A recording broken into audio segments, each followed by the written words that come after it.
Welcome. So I decided to make a video for all those of you that are about to apply epoxy for the first time. And this is quite common. I see it a lot on YouTube. Many people have never applied epoxy before. They're on YouTube trying to get as much as information as possible.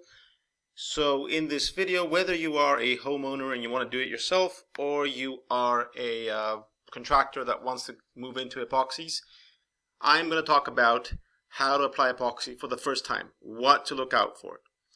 Number one, this sounds obvious, but you'll be surprised how many people miss it. You need to have an exit strategy. And what do I mean by that? Well, when you're going to coat a floor, you need to figure out where the doors are, and you need to start coating from the opposite corner of the room. I've actually seen this. Someone starts painting a floor and they start from the door, and then they realize they can't get out. This actually happens. So the first thing you do is, when you have the floor, the area you want to coat, you want to check out the area, figure out what's going on. Where are the doors, the lights? So maybe on your way out you want to switch off a light. Where are all the light switches? Are they near the door, or are they somewhere else? What about windows? Do you plan on having them open? Do you want to close them before you leave the room? Make sure you figure these things out, so when you're actually exiting the room, and as we see here in this picture, we start from the bottom, from the corner that there's no windows, and we kind of move our way out. That's the whole point with epoxies. You need to have an exit strategy, especially if you're working in a factory or you're working in some commercial area. You need to know where are the doors, where do the employees leave, how are we going to lock up at night. You need to figure all these things out. Very, very important.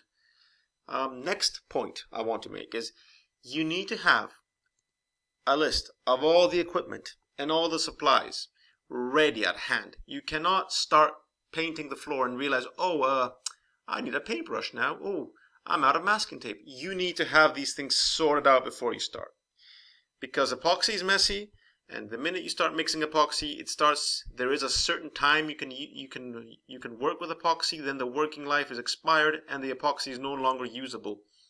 So for example, here's a list of things you need to have at hand. This list is not exhaustive, but a mixer, electrical mixer to mix the goods. You need a roller. You're going to apply with a roller, a squeegee. What tools are you going to use to apply the epoxy? Masking tape. You might need tape to mark off the area. You need to have done all the masking tape stuff, like covering the walls or covering the windows and the door frames before you actually start. Paintbrushes, also scrapers, gloves. You need to have these things ready. Don't wait till the last minute. Don't start painting and realize, oh, I could use a glove now.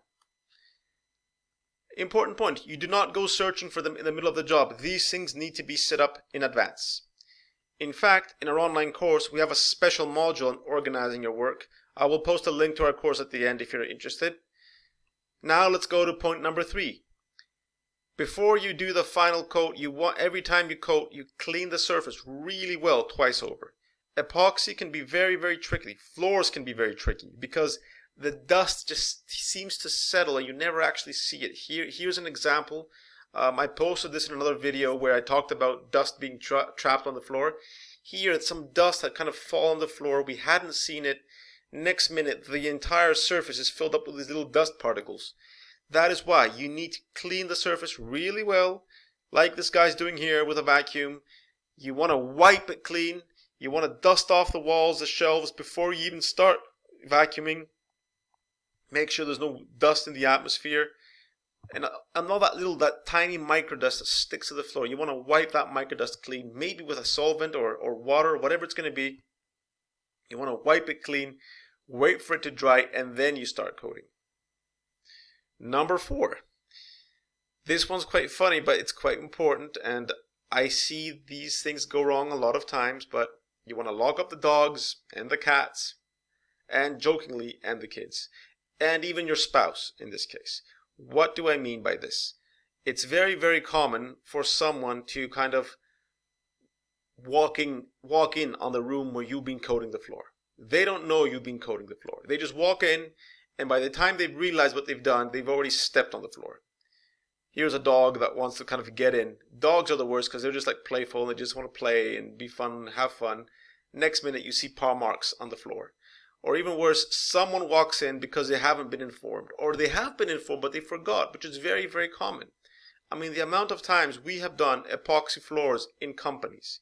We have marked off the area, we have informed every single employee in the company, do not go there because we've done the floor, and people will still open the door and walk in. And by the time they realize what they've done, they've already walked 4 steps. So it's very, very important. You need to lock up the doors, put masking tape everywhere. You don't want to get these paw marks like we have here. Use tape to seal off non-access areas. Make it as obvious as possible. You cannot enter here. And I'm not just talking about little kids, older kids. Your spouse, your husband, your wife, they may not know. They may know that you've done the floor, but that minute where they decide to go to the garage to get something, they may have forgotten about it. Don't expect them to be as worried about your floor like you are. So it's very important. Use massive blue masking tape. Lock whatever you can lock. Make sure no one can get on the floor once you've finished coating the floor. In fact, I talk a lot about these disasters on our special video on epoxy disasters. I'm going to post a link to the top now, so you can click on that if you want to watch that video. Number 5, this is more of a touchy safety subject. Very important, especially if you're the building where you're doing the work, whether it's your house or some commercial building, also borders with other companies and other people there. You want to make sure the area is properly ventilated. Some types of epoxy can get very smelly, not the best. And some people can get allergic reactions when they inhale the smell of epoxy. So here's a fan. You want to make sure the area is ventilated. Maybe you have windows open. Maybe you have some sort of doors open. You want to keep a draft, but not too much of a wind so you don't get any dust being blown in. And be especially careful if you're working in basements or in low areas, because solvents tend to sink to the bottom. So I've had this like working in a car park garage, like -2 floors beneath the surface, where we're working with a high solvent epoxy.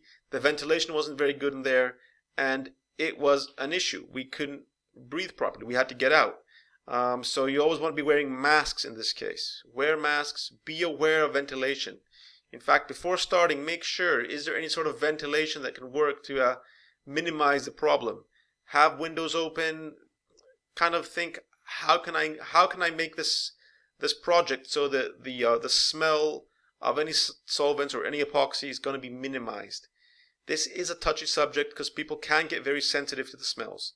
So definitely use masks if you're going to work with high solvent products.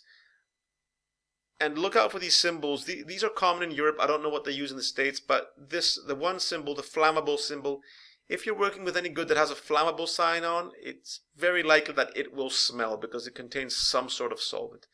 The second symbol, the chest, that means you shouldn't be inhaling that stuff. You're highly recommended that you wear a mask if you're going to work with a product like that. These products are considered toxic for inhalation. So look out for these symbols if you're working with any epoxies. Number 6, let's leave the safety aspect now and go back to the practical issue of coating the epoxy. Be aware of pot life. Be product labels. Familiarize with the product before you actually start mixing. You want to read the label. You want to know, from the moment I mix this goods, how long do I have time to apply the pot before it starts to cure. So read the instructions and the technical data sheets. Be prepared to mix the product. And if this is like a fast curing product, you should really have an assistant with you. And make sure that you can like split the job into 2. So once you start applying the pot, you have enough time to finish it because you've got 2 people working on it. And always, always, always only mix 1 pot at a time. There is no reason to be mixing 2 or 3 pots at a time unless you've got a very big team working with you. Only mix 1 pot at a time. And when you've finished it, go on to mixing the next pot. Very, very important. So here's an example of 2 guys. Here one guy's mixing, the other guy's near him. So if anything happens, if anything is necessary, he can go and intervene immediately. I strongly advise always have a second person assisting you when you're applying epoxy. Something can go wrong, something can start drying, something can get messy. Have a second person with you. Number 7, important point is to patch up cracks before the final coat. We tend to underestimate little holes and little cracks in floors. We see them and we think, oh, I'll just paint over it and it'll be fine. But what happens is you paint over it and then it looks fine, and the next day the crack has reappeared. The epoxy was kind of absorbed into the crack, and the crack in the floor is visible again. So you want to go through any cracks, any little holes, and patch them up before you apply the final coat. Here's an example of a technician doing this. He is sealing the final cracks. Never assume that epoxy coatings can cover a crack. You want to be covering those cracks with epoxy fillers, epoxy grouts. Very important. And here's another example. In this case, we had applied the first coat and a lot of little holes were visible. So this guy's going around and making sure that all the little holes are being patched up. Number 8, this is our final point, but a very important point. And it goes back to preparation, which was our first point. Have a base for your tools. You're going to have a base where you do all your mixing, all your cleaning, and where all your tools are based. That base cannot be inside the floor where you're going to be coating. It needs to be outside that area for the obvious reasons that you want to coat that area at some point. So that area needs to be outside, preferably once you step outside of the floor you're coating. You want to have your base, and that base needs to have cardboard covered or something underneath so you're not going to get it dirty, because I'm assuming you won't be painting that area, so you don't want to get any epoxy stains on that area. So like you see here, we have a base. We've even put some cardboard underneath so there's no stains.